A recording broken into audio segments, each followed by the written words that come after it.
Hey, what's up mga bay? So, advertise muna tayo mga bay bago natin tapusin ang video na to.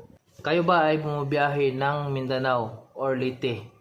Kung galing kayo ng Manila, papunta kayong Samar o papunta kayo ng Mindanao, so anong barko ang sinasakyan nyo? Saan kayo dadaan? Lope de Vega? Alam niyo naman natin ngayon sa Lope de Vega, sobrang sira-sira talaga ang kalsada doon mga bay. Maraming mga truck na kakaberya.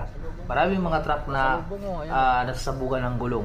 Dahil nga sa sira ang kalsada ngayon sa Lope de Vega. At hindi ko kinisisi ang Lope de Vega dahil tayo din naman mga trucker ang nakakasira sa kalsada nila.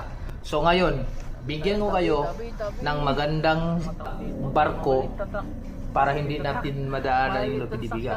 Itong barko na to, bakit ko nasabing maganda? Kasi unang-una, bukod sa mahaba na, malapad pa. So panglaban sa alon, walang problema sa alon. 90% sa alon, kayang-kaya nila yung mga alon na malalaki. Wag lang